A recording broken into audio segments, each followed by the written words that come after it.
Fishing like a local isn't just about catching fish. It's about connecting with the environment and the people who call it home. It's about hearing the stories and traditions that have been passed down for generations and sharing unforgettable moments with the people you meet along the way. Fishing like a local is having an experience that stays with you forever. And with Fishing Booker, you can experience it too, no matter where you are. Discover your next adventure on Fishing Booker. Ryan Reynolds here from Mint Mobile.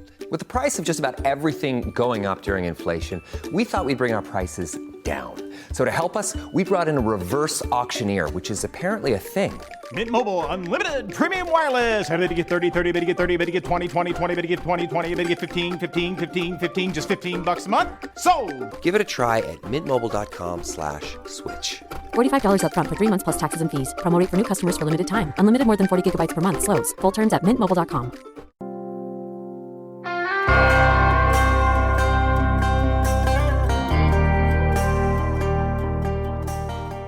All right, thanks everyone for listening to the Western Hunting Hub podcast. We're joined today by Jay Scott Outdoors, and Jay was on in November, episode 175. We did a scoring, or not, field judging mule deer. So thanks and welcome back, Jay. Yeah, I'm excited to be here with you. We had a great conversation, like you said, back in the fall, and we're here midsummer, and I'm looking forward to having a chat with you today. Hope everything's great with you. Yeah, I am getting itchy and just a little bit of chills and tingles just thinking about, holy smokes, it's coming up here. I am ready. I am maybe not physically yet. I've been doing my stuff, but I'm excited. Good. I haven't held a elk tag for myself, and not last season, but the year before I did. But spent some time elk hunting. And so now this one is on me, and I'm pumped. So cool. So you have a tag? Yeah, I'm doing a art over the counter for the last time in Colorado, and okay. I lived there for a while and got to know the area, and I've got a great spot that I can avoid the pressure. I can find elk. I know there's elk, and I'm excited about that to see what I can do to go from that to and I'm pointing at a small little bull to just a respectable 6-point. I'm looking for a good 6-point, easy to field judge for sure on something that is going to be just symmetric, or not symmetrical, but just that good look to it. And that's all I need for a stick and a string bow. I'm excited. So anything you got in the works for the fall? I've don't have any personal tags, but I'm going to be obviously chasing elk the month of September, and obviously looking forward to all of the seasons coming up in the fall. We've got some great hunts in Mexico with the mule deer and the Coues deer and some desert bighorn sheep. So I'm going to stay busy. Been working pretty hard this summer on diet, and working on chasing my wife up and down the hills, trying to keep up with her, and things are going well, and just getting my body prepared and get my mind prepared for the upcoming fall season. So I'm excited, and I know everybody else is getting fired up. Usually July is kind of the turning point when everyone really starts shifting their focus towards the big game hunts coming up this fall. So we've got buddies headed to the Northwest Territories and headed north to do some Dall sheep hunting and whatnot here coming up this month. So yeah, here we are. 2025 is in front of us. 2024 fall season is right here, and it's a great time of year. Are you, and you don't have tags for yourself? Is it just kind of hit that point in your career or that I don't want to get people on them? You've had your success. You've had success for 100 people. I'm 51, and the desire for me to hunt things personally has definitely waned. I love being in the field. I love guiding. I love outfitting, helping other people more than trying to chase my personal dreams. I've got a bunch of points in Colorado. I want to say I have 23, 24 points in Colorado for elk, and I've got, over 20 points in Arizona for elk. And, it's one of those things. I've had a really good success, harvesting some really big bulls, and I was really into it there for a while personally. And it's just not as much of a priority for me. I love it as much as I ever did. But the need for me to go out and fulfill my own tags is just not as pressing as it used to be. So You hear that a lot. I still love messing with the elk and looking at the elk, and I've really gotten into, videoing them and digiscoping them and just trying to get as much footage as I can and enjoy that part of it, being around them as much as possible and interacting with them and just monitoring them. And so that's been a big part of my life for a long time, and over half my life. And I mean, it's not to say that if I don't get a great tag that I won't be super fired up and motivated. It's just not a huge priority as it used to be. Yeah. I could dive into that a lot further. I'd love to ask you some questions some more, because I see it a lot, and I respect it so much. Dealing with what I do for work, I get to see that with mentors guiding, taking people out, and but we've got some elk work to talk about, and I want to do some deep diving in there. So, and this episode is really all about field judging elk, and giving our disclaimer again, like we did last time, that this is a way to really take advantage of that 15, 20 reference points, years of work that we've put in, of applying and not being successful, or just buying points. The top point holder in South Dakota for our Custer State Park, which is our once in a lifetime, is 42 preference points, which is just unreal. And they were unsuccessful last year. And in the Black Hills, it's an average of 17.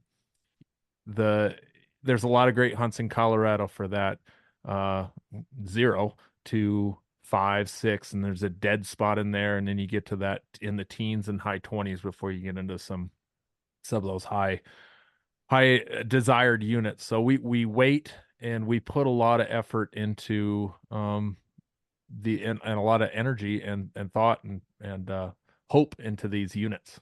And so we go there, you are expecting this 350 bull or something like that, and it's something you make a mistake and shoot the wrong bull, or you have some ground shrinkage or something like that. You get up there and don't realize, oh shoot, that was a little smaller than I thought. You don't want to be disappointed. So what's your thoughts on that? Yeah, I mean, I try and do a lot of work on my Instagram account and, field judging, scoring, trying to help guys who have put in, 15 to 30 years and trying to draw these tags. And, some of these tags truly are once in a lifetime, maybe twice in a lifetime. And, from time to time, almost every day, I'll get, of the hundreds of comments of guys guessing score and us interacting back and forth and trying to learn, I'll get the guys that say, who cares, just shoot it, or, it's meat in the freezer, it doesn't matter what it scores. And I totally understand and get that. But what I try and do, and what I've tried to do for a long time, is really analyze and help guys learn how to analyze and field judge, so that when they do draw that tag of a lifetime and they've got one chance, and they've put in for 25 years and they're going to go, that they can maximize their opportunity. And that's not to say that if they shoot a bull on the first day, they shouldn't be happy, because they should be happy with whatever they shoot. But I think it's important, especially in the West, and for anyone out there listening, these tags are so hard to come by, that if you're going to spend the money, spend the time to draw these tags, that you should then take the time to try and analyze each bull and learn how to field judge and score, so that you're happy with the outcome, and that you're not looking at something and saying, I wish I wouldn't have shot that. I thought it was big at the time, and then I realized, it's a lower 10%, there's 90% or 60% or whatever the percentage is of animals out there that were either more mature or bigger antlered configuration. So, you know, sometimes I take a little bit of heat for spending a lot of time on field judging and scoring, and I'm okay with that because I understand it.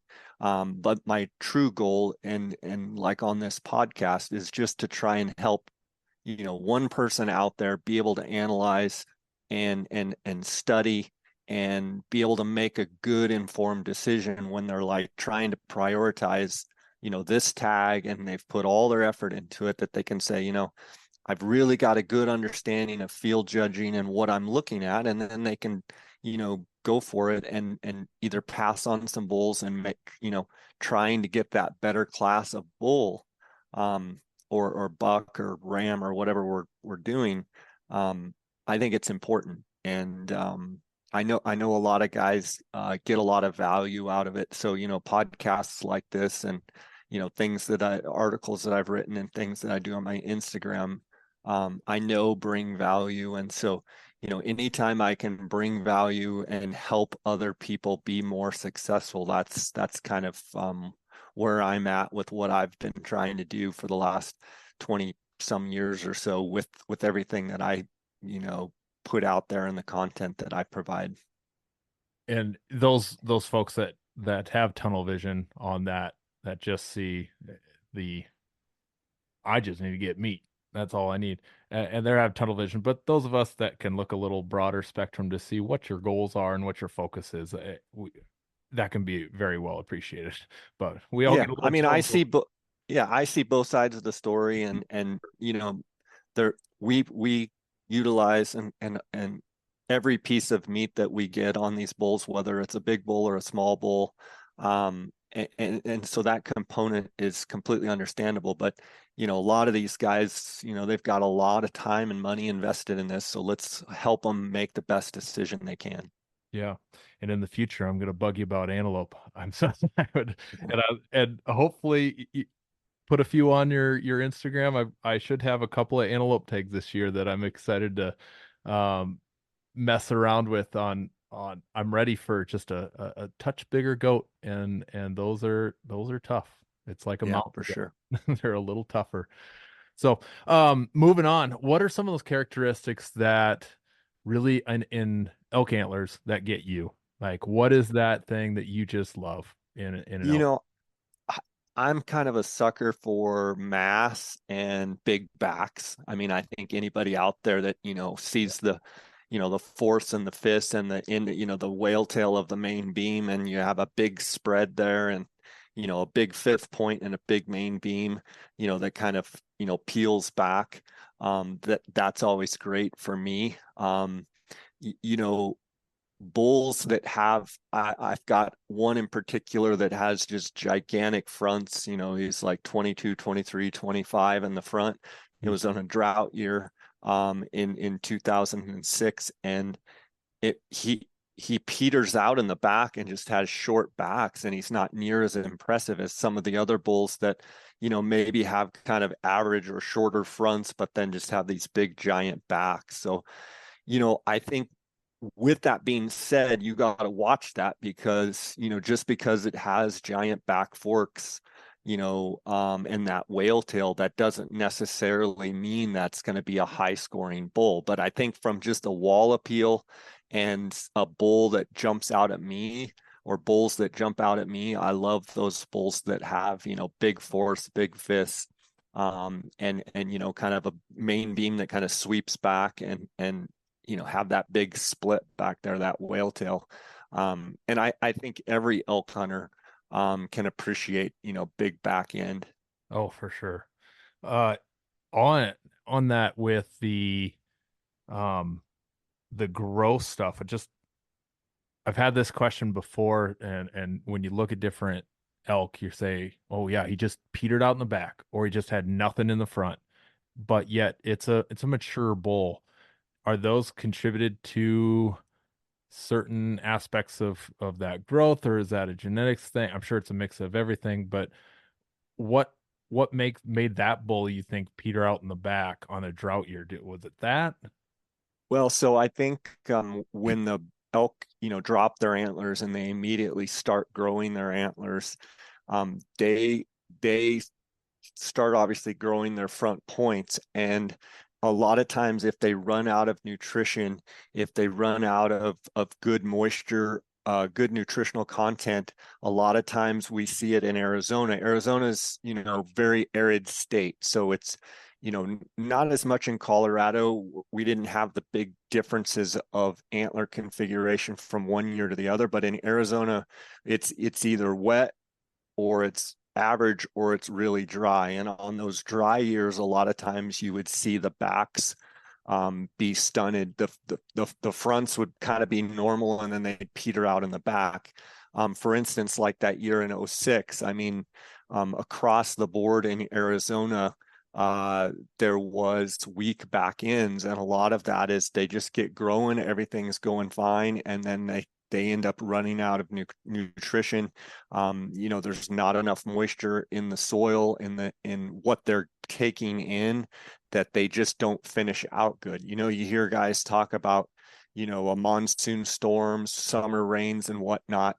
And if you have those really dry periods in May and June, and those bulls are finishing out, say in mid-July, if you contrast that with, say you have some good storms in May, good storms in June, good storms in early July. So when they're finishing their antlers in those last few weeks of growth, they've got really good green feed. They've got a lot of moisture in the plants that they're eating, and they're able to continue to put that into their antler. Because when it's dry, a lot of times they don't finish out well because that nutrition is going to their body and it doesn't transfer into their antlers. In other words, biologically, they take care of their body first. And if their body is in good condition, then they can go ahead and grow good antler.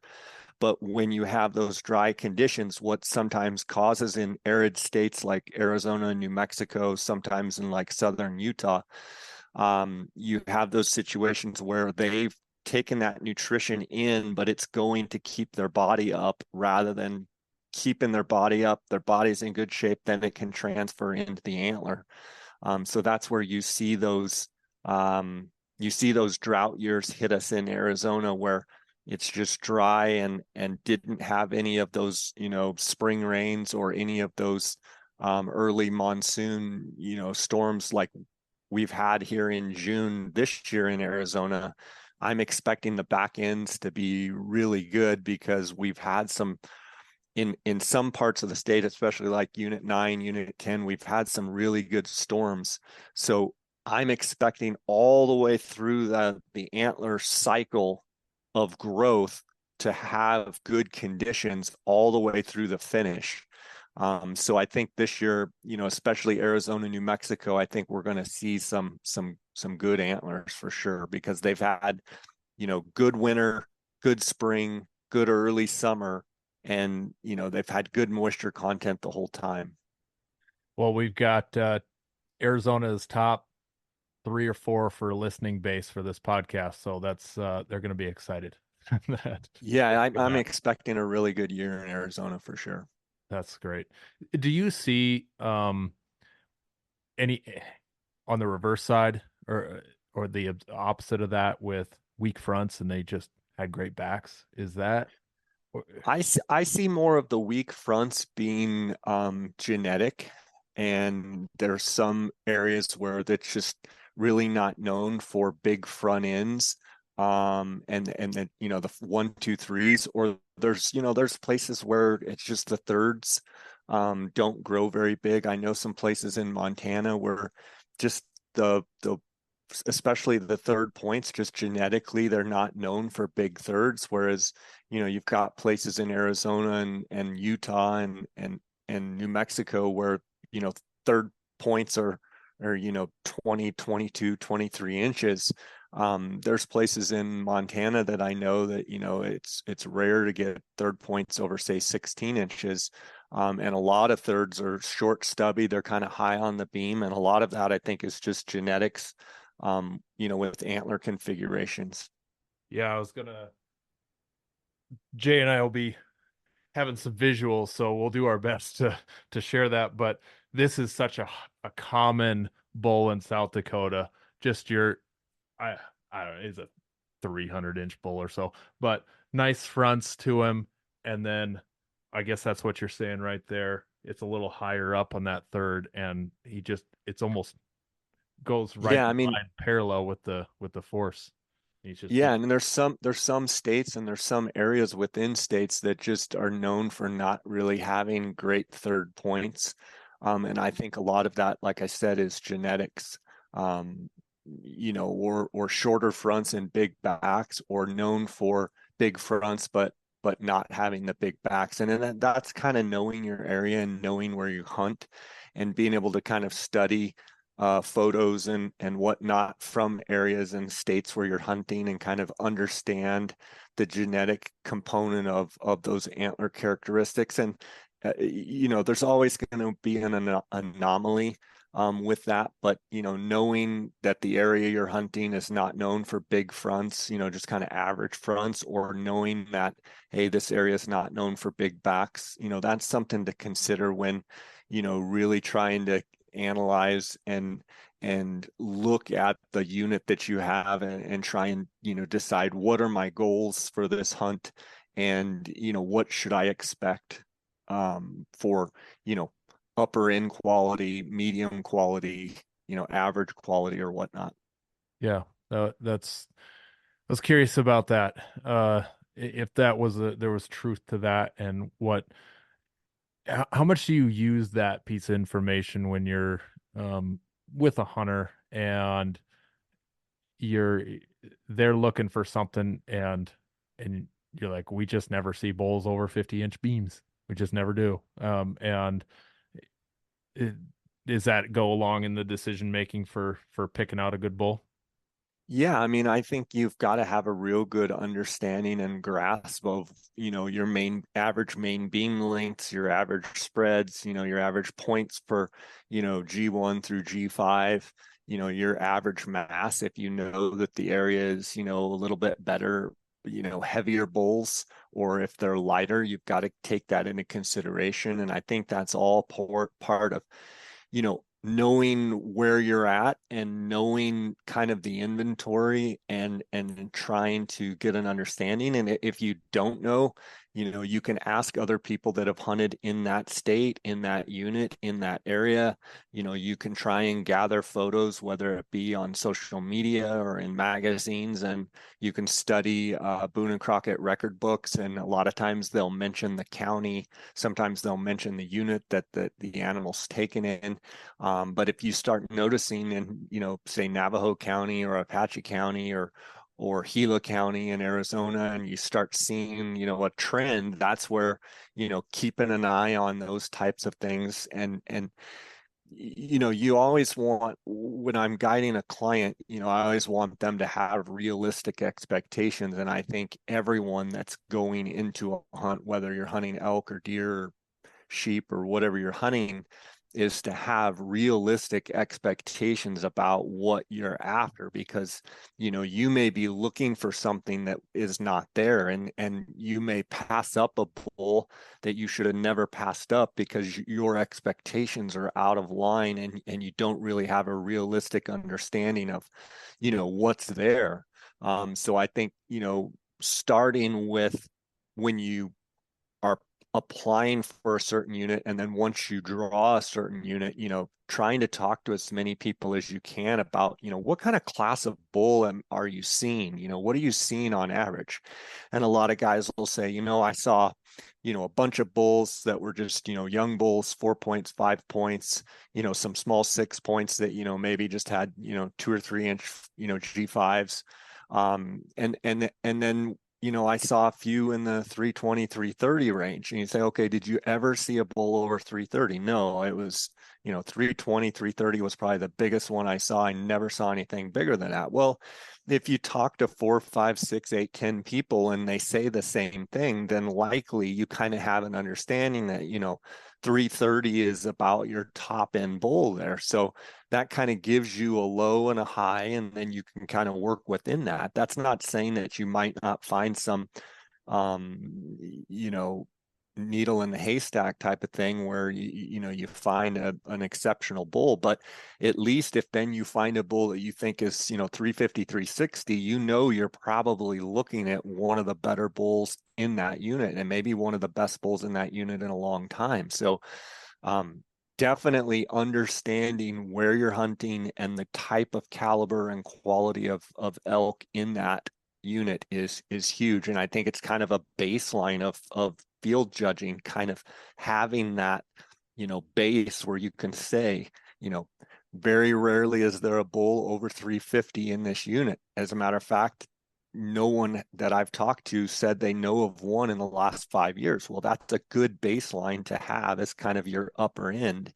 So when you do find a big bull, you can go, well, it's probably not over 350. My air judge is telling me it's, 340, 350, but, it looks huge because it looks huge compared to everything I've been looking at, but it's probably not a 370, 375 type bull. So having that baseline is really big. Yeah, I'm already planning for my South Dakota hunt that's probably 10, 15 years away. You're thinking about it, and what's super helpful is being an antler buyer and seeing all this antler, getting my eyes on it and getting an idea. And maybe that's another resource. People go chat with the local antler buyer and seeing what they're picking up. But there's so many bulls in the 300 to 320 area. 320 is a darn good bull, and we still know there's needles in the haystack out there, those very random rare 350, 370, but not many, like you're saying. So I've kind of set my eyes so far on today's genetics, today's health herd of that 320 bull is my goal for that tag when I get it. And anything above that, I'm just gonna be pure gravy. Yeah, and I mean, to piggyback on that is, if you're able to pick up a lot of antler and put your hands on a lot of antlers and score a lot of antlers and understand, if you already know that 320 is that's a really good bull for that unit, then really hone in and try and focus on what makes a 320 bull. And so that you immediately can recognize that when you see it with your eye, you can just categorize it and go, that's a 320 bull. That's huge. And I think a lot of the experience that people can gain is actually measuring, putting your hands on antlers, whether it's just a shed antler, a one side horn, or both, and kind of getting your eye trained to be able to say that's a 320 bull. That's what we're looking for in this unit. Sure, if there's something bigger, but if you know that 320 is about as good as it's going to get, then get really good at identifying, a 310, 315, 320, 325 bull, because you've measured a bunch of antler, and that'll give you more confidence as you move into your hunt. It's a great point. And to review quick, for those that don't score a whole lot of anything at all, what are those measurements we're looking at on an elk for typical? Yeah. So if you look at the Boone and Crockett score sheet or the Pope and Young score sheet, you basically have the components of score, and what you have is the point length of each antler. So you have the G1, which is your first point, your G2, which is your second point, G3, G4, G5. So typically you have 5 points, and then the main beam. So the second is your main beam measurement. Then you have your mass measurement, and you have 4 circumference measurements per side. And that's between the G1, G2, G2, G3, G3, G4, G4, and G5. You have 4 circumference per side, and then you have your inside spread. So if I take this elk antler here, and for those people that are listening, basically the mass measurement, the first mass measurement is right here between the G1 and the G2, and that's the smallest circumference in that area there. The next mass measurement is going to be between the G2 and the G3, and you take the smallest circumference. Then the next mass measurement is here between the G3 and the G4, take the smallest. And then the final mass measurement is here between the G4 and the G5.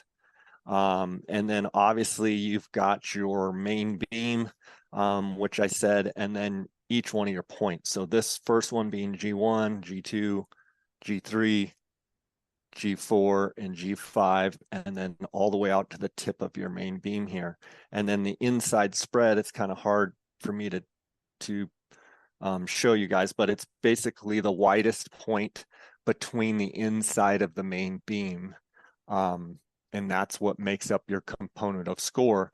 When you look at percentage of score, and I take this generally off of like a 350 class bull, percentages of gross score, approximately, and this is going to vary from every antler, but I've tried to take a bunch of data and kind of come up with average percentage of the score, and it's 45% is tine length, 28% is main beam, 16% is mass, and 11% is your inside spread. So to put that in perspective, if you just take the average percentages of score, tine length at 45% and main beam at 28%, when you're field judging an elk, what would be number one? Tine length and main beam. So if you are weak on tine length, on point length, and you're weak on main beam, that should trigger a red flag to go off in your brain that's saying, wait a minute, the two highest percentages of score, tine length and main beam, I'm weak. So this bull is probably not, or probably not what I think it is, or you should immediately think this is not a really big bull.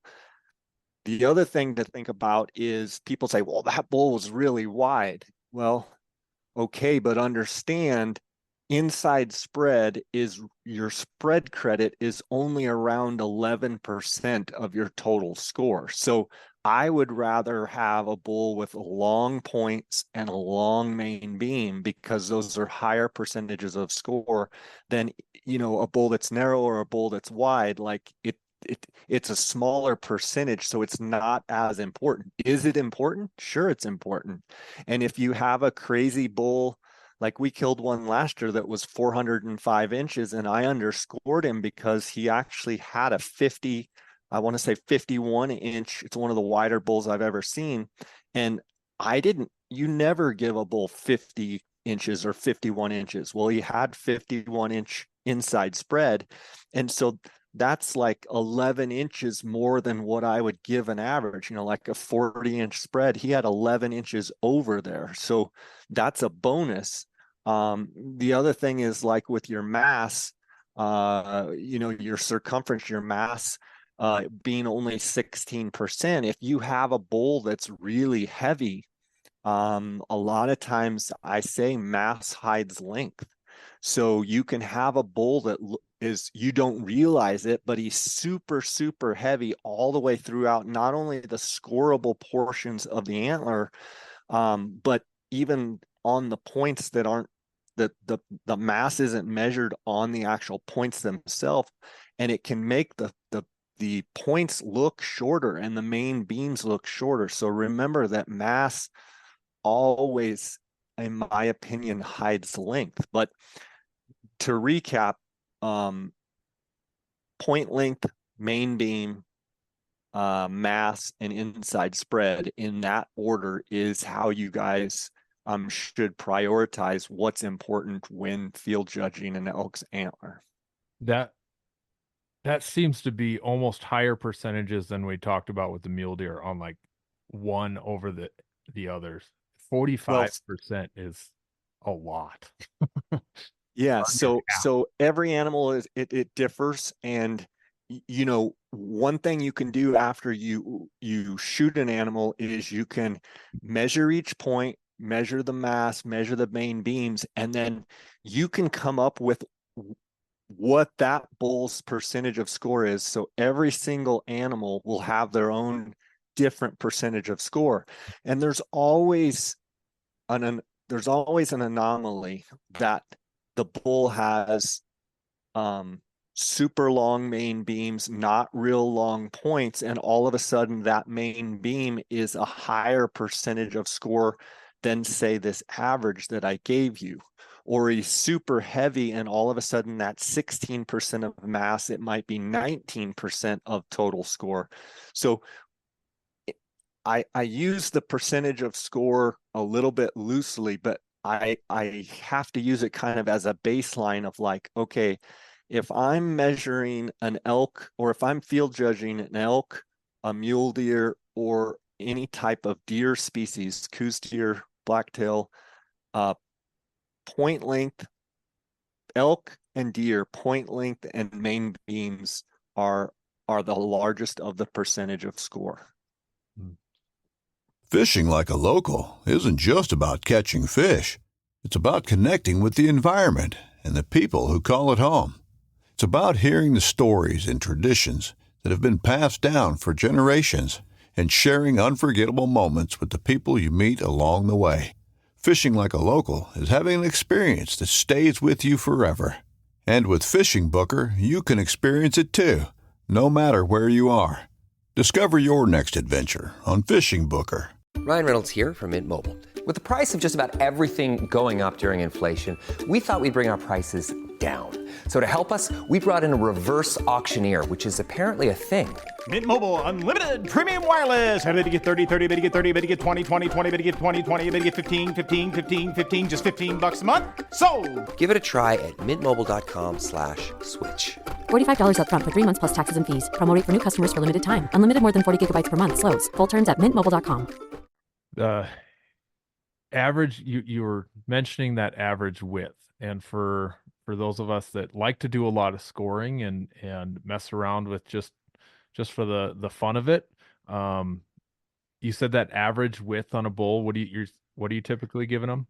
So for years, it was always, everyone always used the 40 number, but what I found is actually 40 is probably a little bit too high. If you're being super technical, I would say probably that 38 inside.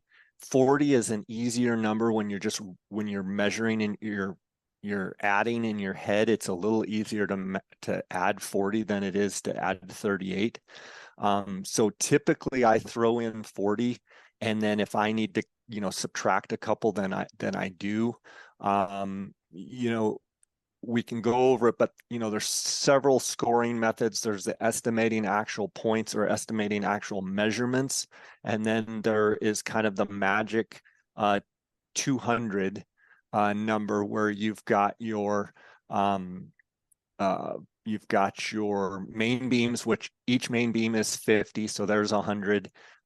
Your mass measurements are 30 and 30, so that's 60, and your inside spread is 40. Right there, you've got your magic 200. Then all you have to do is add each point. Where that gets you in trouble is you're giving them 30 inches of mass per side, and a lot of these bulls are, say, from 26 to 30. If they're really heavy, they're going to be 30. If they're, a 6 point that's, say, 300 to 320, they're probably going to have at least 26 inches of mass per side. So that magic 200 system is a quick, way you can go 50-inch main beams on each side, 30-inch mass per side, 40-inch inside spread. That gets you at 200. Then you just add your points, so then you only have to, if you just add their 5 points and add it to 200, if you add your one side, your 5 points, and double it, and then add it to 200, that gives you a rough score, if that makes sense. That's a quick way to do it. Now, the most precise way to do it is estimating actual measurements, and that's the one that I like to use the most. That is, you you've got a left and you've got a right. And I write down on a piece of paper, I write down G1, 2, 3, 4, 5. And so I'll score the first point, second point, third point, fourth point, fifth point. That'll give me my points. I'll go left side, right side. That'll give me my actual measurement for point length. Then I will plug in either 26 if they're light, 28 if they're average, 30 if they're heavy for mass. And then main beam is one of those things you look at. You use 50 kind of as the ballpark, and you go, is it 50? Is it 46? Is it 48? It looks longer than 50. Okay, 52, 53, 54. And you estimate your actual measurements or actual points, and that is, in my opinion, the most precise way, and the way that I mostly field judge elk is I actually estimate each measurement. Yeah, and then we're going to a calculated estimate instead of what we were talking about. 90% of your followers and commenters on your Instagram that are just instinctive, like going off of prior judgments and those sorts of things. But if you have that calculated approach, and have some fun with it, with trying to put those numbers together and being comfortable with, oh, what is a good overall mass measurement of that 28 to 30, or the mass measurements. That's good to hear, because I'm not as familiar with those. I never remember them, never think about them. But beams are always my grab an antler, measure a beam, grab an antler, measure a beam. Something kind of curious to know. So there's that big difference between a 45-inch main beam and a 50. That's a different ball. Yeah. I mean, so on the mass, a good rule of thumb when you're looking at the mass is use the sliding scale of 26 and 30. 26, if it's, just like a 270, 280, 290, 300, 6 points, probably going to be in that 26 inches per side. And as those 6 points get bigger, you start getting into that, 310, 320, 330, you're getting in that 27, 28 mass per side. If you look at a bull and he looks really heavy, you get 30 inches of mass per side. Now, there are bulls that are larger than 30 inches of mass per side. It's not super common. So that's why I like to use that sliding scale of 26 to 30. And when you look at percentage of score, mass is only 16%. So if you give him 27 aside and he's really 28, or if you give him 27 and he's really only 26, you're not missing by that much. But if you just work in those numbers of 26 to 30, you're going to that's an 8-inch difference total. It's 4 inches per side. 26 to 30 is 4 inches. And so if you gave him 26 and he was really 30, you're off by 4 on one side. That's not going to kill you. You're off by 4 on the other side. You're off by 8 inches. That's not going to kill you, right? Yeah. But a lot of guys can be like, 28 inches of mass. Well, he turns out he's only 26. Okay, so you missed it by 2 there and 2 on the other side. You're only off by 4. Whereas if you start misjudging point length, that's where you can get way off, because you have 45% of your total score is point length. So I like using those sliding scales on the main beam, and I use 50. So I go, is it 50? Nah, I think it's 47, 46, 48, somewhere in there. Or I go, no, I think it's over 50. So it's 52, 53. So I have that sliding scale. I rarely ever say something's under 45, and I rarely say something's over 55. So that's kind of my high and my low. And a lot of those sliders, you'll get better as you measure more antler, or if you have prior knowledge of bulls in that unit or in that area you're hunting, like the main beams, hardly ever have I seen one over 52. Well, now you have a baseline on the top end of 52 that you're going to say, I'm never going to say it's over 52, even if it's a long, long beam. Let's just call it 52, right? On the low end, if you're like, most, 300-inch plus 6-point bulls, from what I've measured, don't have under a 46-inch main beam. So then you're going to be in that sliding scale between 46 and 52. and that comes with a little bit of experience.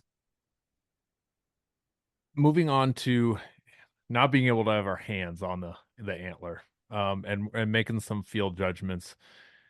Body, we've spoke mostly about just looking at the antler, even if it's on a live animal. But what are you using body comparisons, or even just how are you making those judgments of a 45 versus even a 55? For a lot of people, that would be a hard thing to do if he's got G3s like this thing that are just really, really nice and long. And I had a 215 bull with G3s that were well into the teens that just threw me off. I thought it was my first rifle bull and didn't care. So I shot it and I was super happy.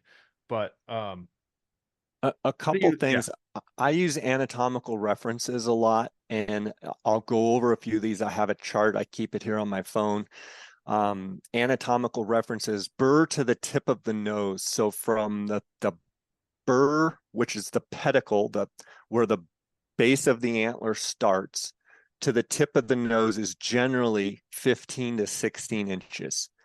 From the front of the eye, so from the front of the eye orbital to the tip of the nose is typically 12 to 13 inches. When you measure the inside of an elk's eye to the inside of the elk's eye, it's typically 7 to 8 inches.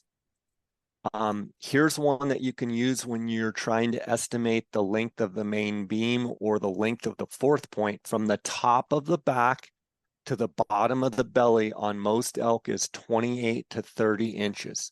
Well, you say, well, how does that help me out when I'm trying to field judge? Well, if you know that when the elk is standing perpendicular to you, standing broadside, and you know that from the top of his back to the bottom of his belly is 30 inches, and he's tilting his head back and you see his fourth point, you can say, okay, where does that fourth point fall in that measurement from the top of the back to the bottom of the belly?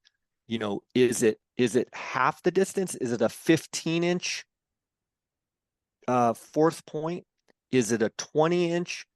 You know, and you can kind of extrapolate, if you will, that fourth point and bring it down between that 28 and 30 and get an idea. Is that half the distance? Is it time and a half?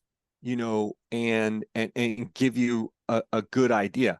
Another good one is tip of the ear to tip of the ear on most elk is between 21 and 22 inches. Now that's not the alert. That's just kind of a relaxed tip to tip, 21 to 22 inches.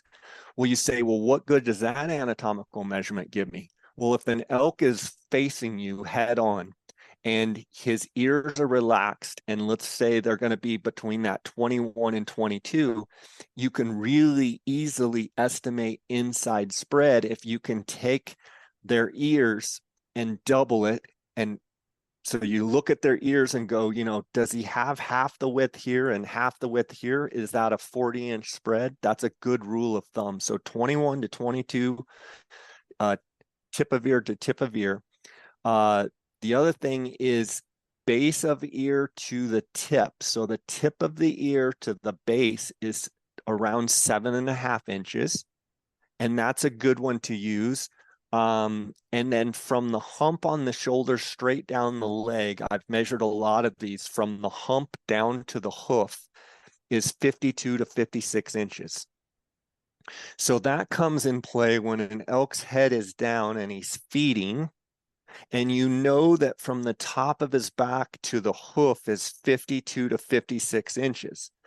So when the elk is down feeding and that rack, the tip of the main beam is up there above the hump, that tells me that I have an over 50-inch main beam. Well, you have a little bit of a gap because we know that from the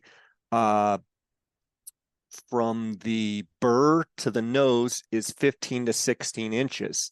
Okay, so his nose is down close to the ground eating. Then you've got his burr, but you see the tip is coming up over the hump of his back when his head's down. that generally tells me that we're dealing with 50 or more inch main beams. Whereas when their head's down and the tip of their main beam doesn't crest over the back, that's going to tell me that we have under a 50-inch main beam. And I was, as you're saying that, I was reviewing, you put a post out, oh, this is long ago. But with those measurements and a good video on live elk. So I shared that on my story, but you'll have to scroll, anyone listening has to scroll back way on Jay's to see that. But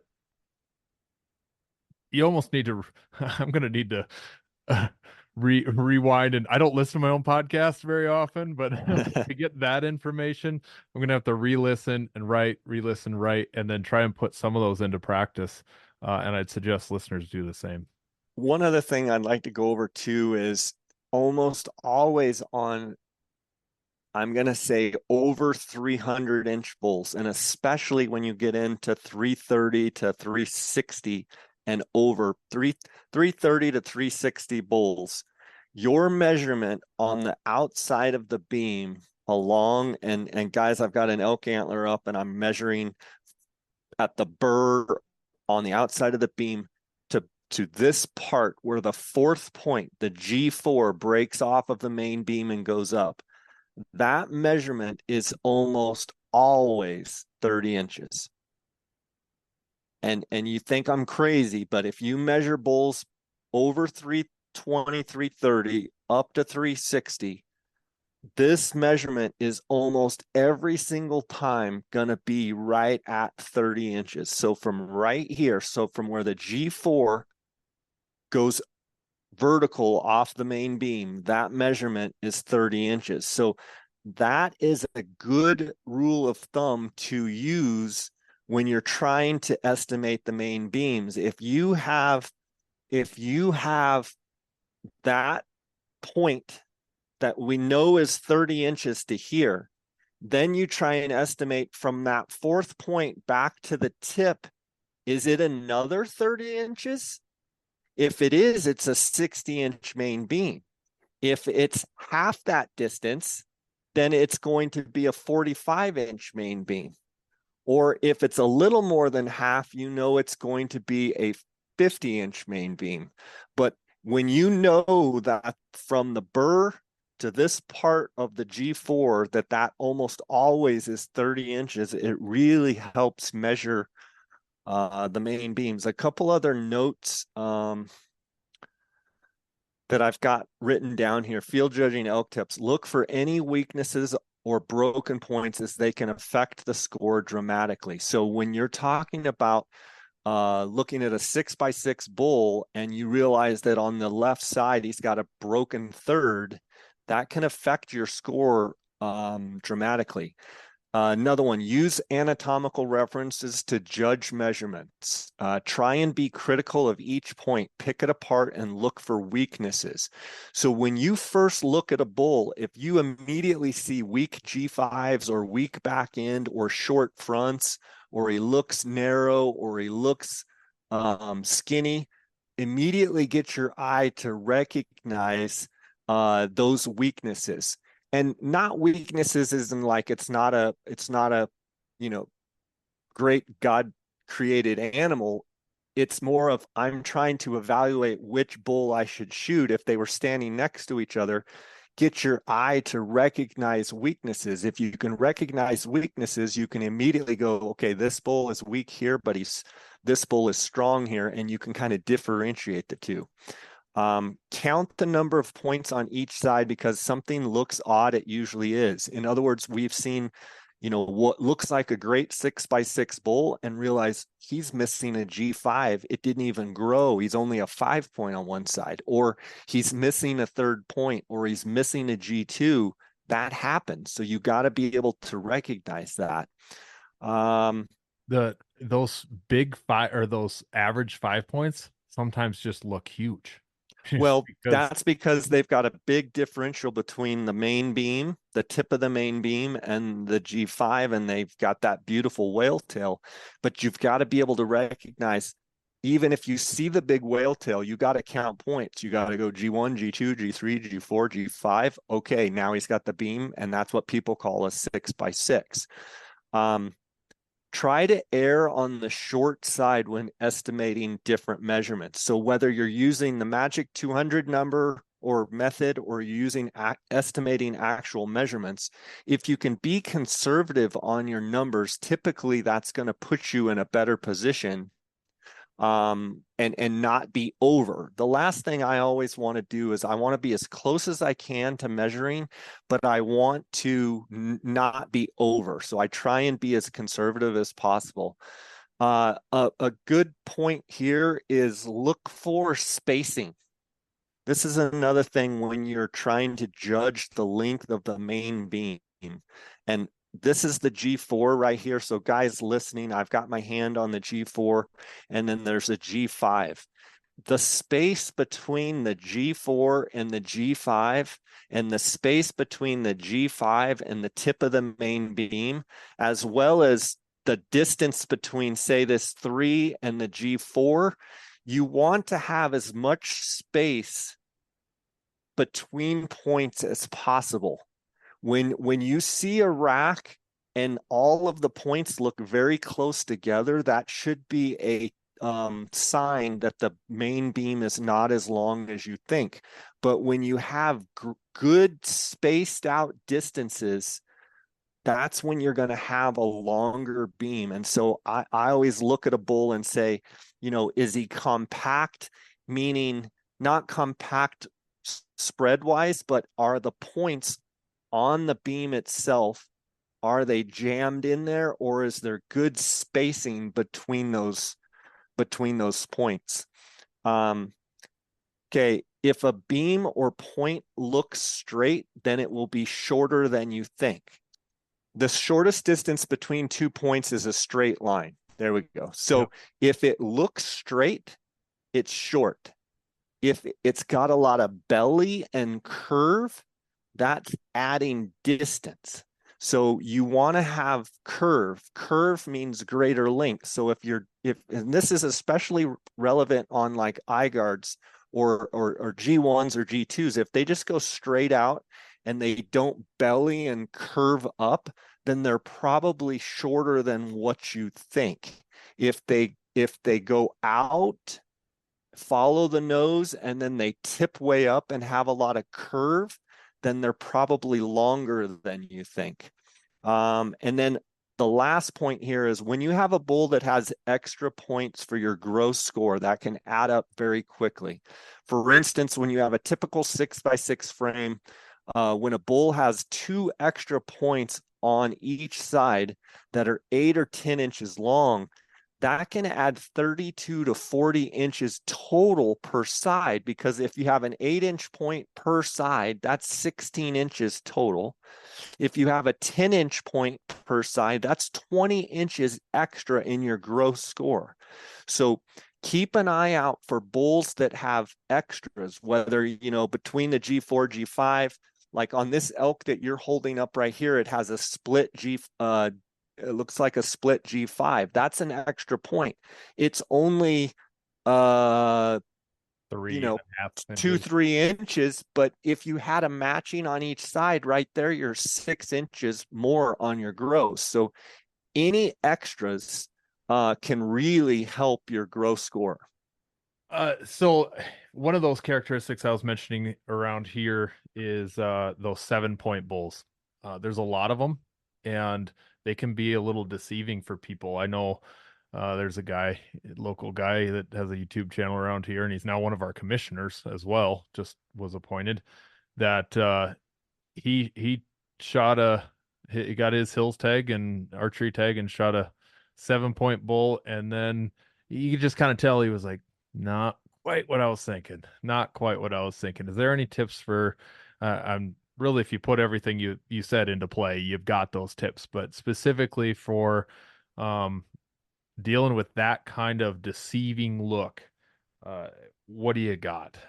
Well, I think one of the things is if you're not used to seeing a a G6, which is actually making it a 7-point bull. And let me go over that for a second because it's a little deceiving.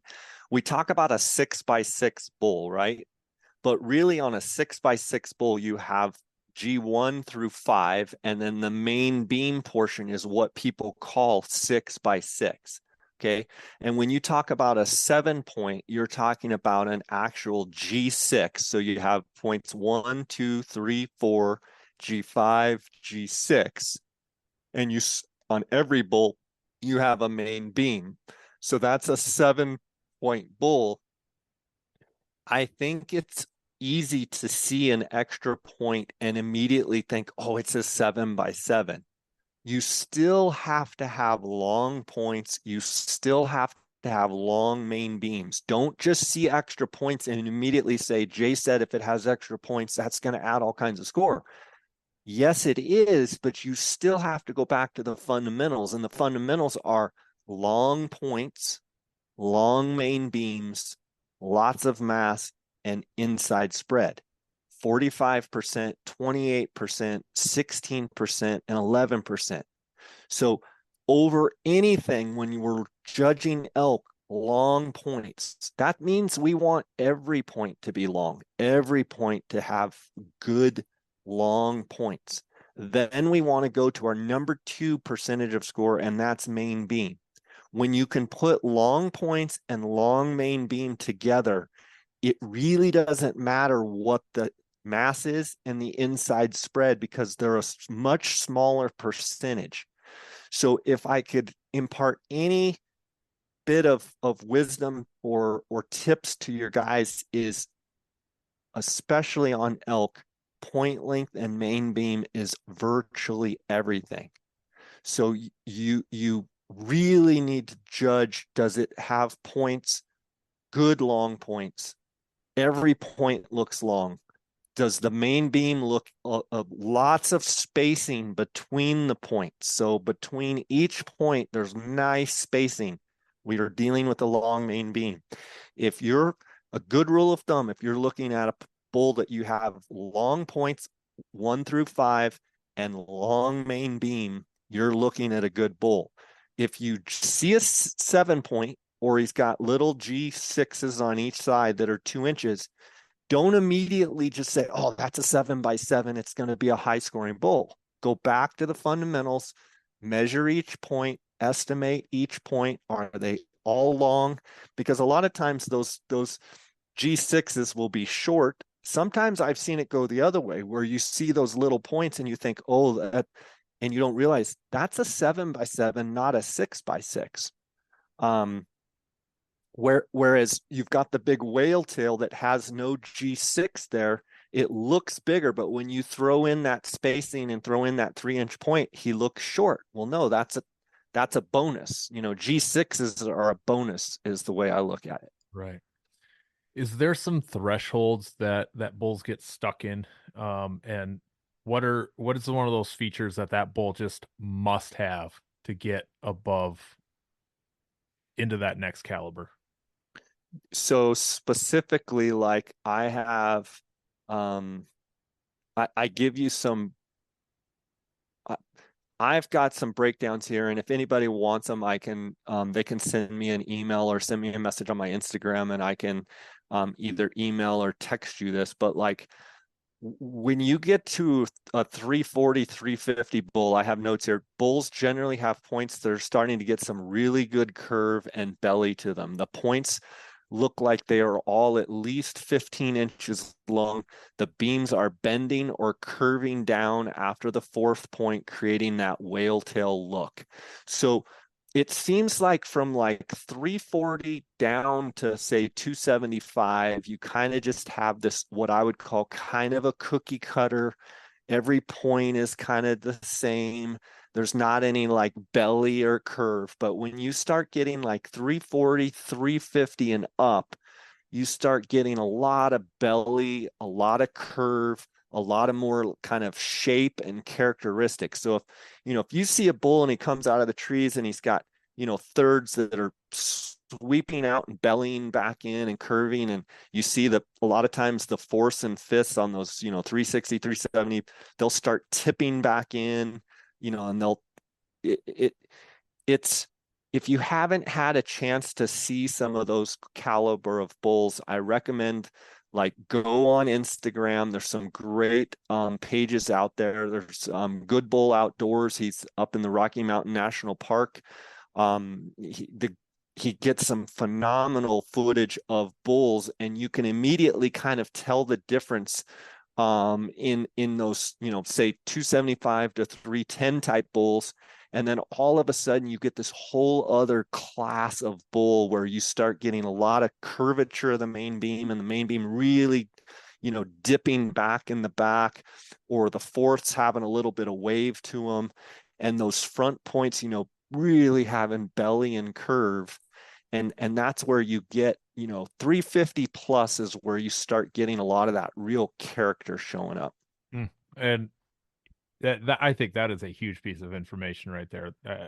I've got a buddy that's got that exact goal. He's got some 330s, 300s, and he's just looking for that 350 bull. And you've got some really good images too that are that exact thing, that really swooping brow tine. And just like you said, you got a narrow bull that you got on your thing that just is curving in like crazy, and got some just those big swooping look, and there is a pretty clear difference of some of those good bulls to really good bulls. There's a lot there. And I have kind of I'm looking here at my notes. I've got average measurements. I've got an under 290, a 290 to 300, 300 to 310, 310 to 320, 320 to 330, 330 to 340, 340 to 350, 350 to 360, and then I kind of have average measurements. For instance, 350 to 360. Spread credit, generally around that 39. Main beams, 51 per side, so you're going to get a 102 for your total main beam measurement. Your mass, generally 29 per side, so 58 total. Point length, average in my chart, 15.5 per side. So if you're looking at 15.5 inch points per side, that's 77.5. So you're getting 155 total in your point length. So if you add those up, 39 average, 102, so that's 51 a side, 58, so that's 29 a side, plus your 155, that puts you at 354. Now let's compare that to a 290 to 300 bull. Spread's going to be 33 to 35. Main beams are going to be 45 per side, so 90 total. Your mass is going to be 24, 25, so 48 to 50 total. Your point length, each point average is going to be around 12 inches. That's going to put you at 60. That's at 120. So you've got 35, 90, 48, 120. That's a 293 bull. Let's bump it all the way up and let's go to a 400 inch bull. What would make you say it's 400? 40 inch spread. Main beams are going to be 53 plus, so you're going to have 106 total on your main beams. Your mass is going to be 30 to 31, so 60 to 62 per side, or excuse me, total. Your point length. I always say for a bull to be 400, a good rule of thumb is 20 inches per point. Holy smokes. So 20 inches per point. In order to get a 20-inch point, you've got to have a lot of belly and curvature to get a point to be 20 inches. So that's going to be 100 per side, 200 total. So there you have a 40-inch spread, 106, 62, 200. That's a 408-inch bull. And again, like I said, if anyone wants, I have everything from, and these are just averages, sure, but it goes from a 290 to a 400-inch bull. I'm happy to share those with you. Yeah, I would love to see that. That's cool. That's fascinating. And again, back to your Instagram comments that you get on that. Who cares? This is nerding out on fun stuff. This is our way of nerding out on in the off season on this and that, and getting to learn about these animals. It's what's giving you this background information. Yeah, and I mean, score and field judging is definitely not for everyone. But what I do say is it's for everyone that draws a tag that they've waited 20 years for. So people that can't relate, that's perfectly fine. And I understand. Those are a lot of times people that get to hunt every single year in their state and they hunt every year. And it's not something that they, you know, strive for as far as financial discipline and applying and putting in, and it's a special tag. It's not saying it's not a great experience and they don't enjoy hunting every year. It's just some of these premium tags across the West deserve more attention to field judging and scoring. And I always am a proponent of trying to keep people in the field as long as possible. So a lot of times when I draw a tag, I'm going to go to the last couple of days and not shoot anything because I'm enjoying the whole hunt. I want to be there for 14 days if I can. I want to be there for the month if I can. I don't want to shoot something on the first day. If I shoot it on the first day, I want to make sure it's something really special. And I've been faced lots of hunts where I see the best animal of the whole trip on the first day and I didn't shoot it. Why? Because I didn't want it to end. Right. You know, I waited a long time for this tag. Or, you know, if you buy a tag on private land or on a reservation and you spend a bunch of money, it's like, I don't want it to be over with. It's the best animal I saw was on the first day. I ended up not shooting one. I would rather have that scenario. I would rather have the scenario where you hunt for 14 or 30 days and you finally shoot something on the last couple of days because you've gotten all of that experience. Yeah. So I got two more questions for you. Yeah. Angles. Is there an angle that's the most deceiving, and one that's most telling? So deceiving, I think a lot of times is them going away from you because you see, you know, the big backs and like the width, and you just think, oh, that's a giant bull. I want to see a bull perfectly broadside where he's facing to the left or facing to the right, so I can see those points. Because we've already established that it's 45% of your score. I want to see the length of those points. And from the side, that's the best way to see the thirds, the fourths, the fifth, the length of the main beam. Now I want them to turn and face dead at me so I can see the fronts and how much they come and curl up. I can get a sense of spread. I can get a sense of the whole configuration of the rack. The most deceiving is like when they're in the trees and they like spin their head and they're going away. It's hard for me to judge on that. I want them to be turned to the side so I can see the length of their points. And then I want them to look at me so I can see kind of the whole structure of the rack. Do the thirds come out? Do they bell back in? You know, do the fronts, you know, follow the nose and then have a big swoop and tip up? So front and side is best. You know, that rear going away view is something that you really need to watch out and be careful that you don't overestimate when they're going away from you. We all have those images in our head of the one that got away that you see walking, the mule deer, the buck that just, it was a giant. And it's because you see that back view for sure. Yeah. And this last question for you is really just applying what you've already told us. But a lot of folks are probably thinking this, that as we go into the archery season for the first season here, we know there's bulls there. We may not have an inventory on them all. Most people don't. I don't have an inventory on what's all there because it's public land. I show up, I'm there for my week plus, and that's all I get. So we have to make some quick judgments. And we're always in our head saying he sounds big and burly. He sounds like a little weak bull, but that's not always the case. We have to make a 30-yard, 20-yard. Am I shooting this thing? I'm already at full draw. What's your tips for folks that it's a quick decision? So first of all, with quick decisions, you have to be able to come to grips. Are you comfortable with making a quick decision? Before the situation even presents itself to you, you have to say, am I going to make that decision? And am I more inclined to be at full draw and see point length and see main beam and see some mass and go, I'm shooting? Or are you going to be disciplined enough? And I like to set this up before the situation even happens and say, I'm not going to make a quick decision. Or if I'm going to make a quick decision, I have to see this. And what I would tell you is first, know what you would be happy with. So that you're going to be comfortable with making that decision. Run all the scenarios in your mind, but go back to full draw. You call him in. He sounds really good. Watch out, because sound can be deceiving. But as he's coming, you're looking for points. You're trying to count points. Do I see G1, G2, G3, G4, G5? Is he a 6x6? Yes. Okay.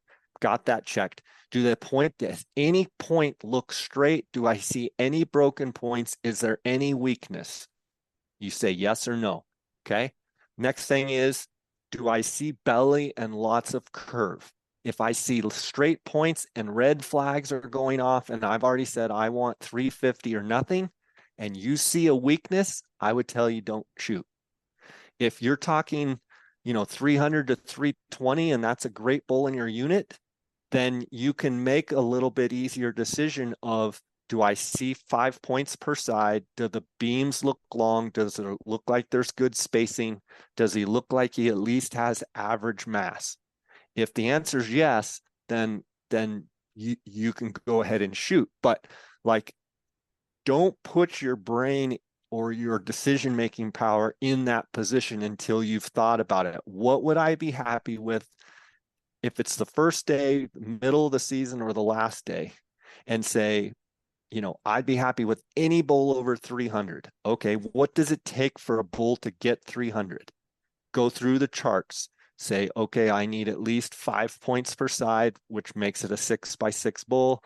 I need at least a 47, 48 inch main beam. So right there alone, you're at full draw. He's coming in. You're like 5 on left, 5 on right. Points look good. Okay, beam looks good. Okay, that's probably a 300 inch bull. Shoot him. Right? So you can't make a split decision accurately unless you have it already worked out in your mind what you're going to be comfortable with and what that bull needs to be. And then go through your checklist, count your points.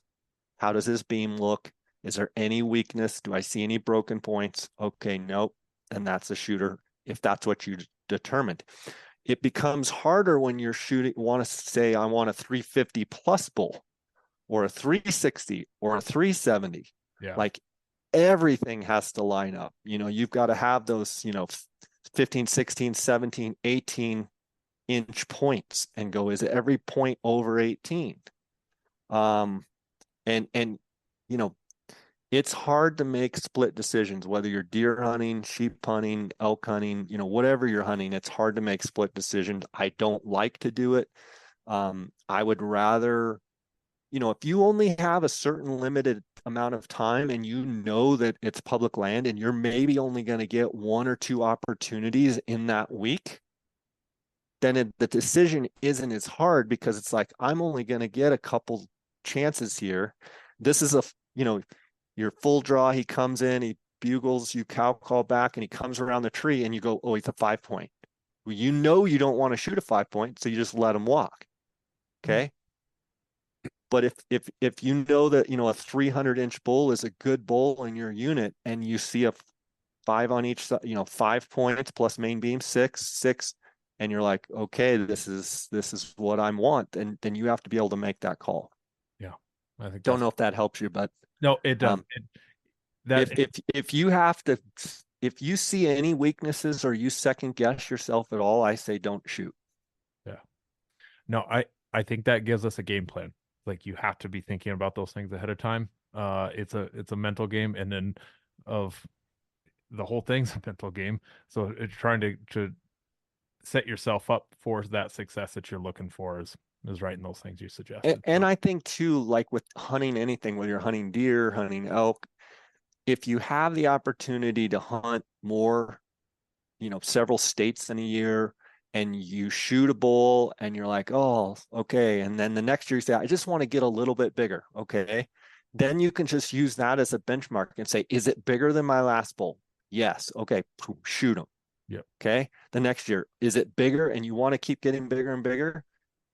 Then it's not that difficult. Where it becomes a little more difficult is if you have the whole success of your hunt based on a score, which is where people sometimes misunderstand everything that I'm trying to do. Sure. In other words, your success should not be based on score. Your success and how you value the hunt should be based on the experience. The scoring and field judging and that whole aspect plays into it, but you don't want to get so caught up in that you shoot one and it's an inch smaller than you wanted and you're disappointed. So your all hunts should not be based on score. I take these field judging and scoring methods to the field so that I can be as accurate as possible and I can understand either for my clients or for myself and categorize and try and make a good decision. But don't let being off, up or down, make or break the score. I've seen some guys that were, they found out that their bull was 5 inches bigger and now all of a sudden they're just over the moon. And it's like, well, it shouldn't matter that much. Yeah. You already shot it and you're happy with it. So whether it scores 352 or 359, it shouldn't really matter. Right. I think that's all really great advice. Lots of content, lots of numbers that we threw around. Great to hear those and get a good idea. I think that's a pretty solid deep dive into some elk field judging. So thank you for your time on that. And if you want to play some fun guessing games, Jay's got all kinds of those on your Instagram there. So go check those out. Any other plugs where they can find you, hear from you, get that info? Jay Scott Outdoors on Instagram. I also have a website, jayscottoutdoors.com, and feel free to send me a direct message. Love hearing from you guys. I'll continue through elk season to try and, put up some good tips and guess the scores. And so I post an animal and let everybody guess the score. And then 24 hours later, I come in the comments and I put my guess. Or if I know that the bull's been shot, I put the actual measurements and then I go back in the comments of the Instagram. So I go back and edit and I put in my guess or the actual measurements. So, it's a good place to go and kind of sharpen your eye, with your air judge. And I love it even when the guys air judge, give me their guess and then estimate actual measurements as well. And I don't tolerate, people all bagging on other people or whatnot. It's a real positive experience and try and keep everything that I do with my content a positive experience. And so if there's any negative comments or anything where someone's picking on someone because they guess too high or guess too low, I just erase them and try and keep a clean, friendly environment there. And we're all here to learn. I'm learning every day. I misjudge stuff every day. I try and get better every day and every year, and that's just part of it. But we're always, as much information as we're armed with, we're always going to make mistakes, and the goal is just to become better and better and better as we can, and be the best and most conservative and accurate field judges that we can. Well, I want to tell you a little feedback on after our last conversation. I had a mule deer tag in my pocket, and I used what you said. I got to watch a lot of deer, and I got to take inventory over 3 days, and just what deer. I kept seeing the same ones, and I kept passing on deer after deer, just waiting and waiting for that right one to show up. And the one that got me eventually was a tall buck that moved into They do an that area. I was like, oh, he's taller. He's gonna die. And so nice. Not a giant buck by any means, but I was very happy with him, and I used a lot of those techniques that you had shared in November to kind of sift through what was there. And I used, knowing that this is public land, and what has been historically taken off of there from friends and I grew up kind of hunting roughly in the area. So I use that information quite a bit, and I still haven't put a tape on him because I don't really care, but I used the skills that we went through to find that buck that I really enjoyed. So thanks for that. It made You for bet. a great hunt. Great hunt. So Absolutely. I'll be Great. doing the same thing this September to just have a fun look at bulls and see what I can't find. So thanks again, and I appreciate all the info and the knowledge. Awesome, man. Well, I appreciate you having me on, and thanks to you and your listeners for having me on here, and look forward to doing it again, and wish you the best of success here this fall. And yeah, it's always great talking to you. Got a deed to the land, but it ain't my ground. This is God's country. A life that has the stories to back it. A life to be proud of. It's a Winchester life. Yeah, baby. 6'8" Western. Oh, mule deer, baby, right there. Tune in every Tuesday at 7 p.m. Eastern on Waypoint TV.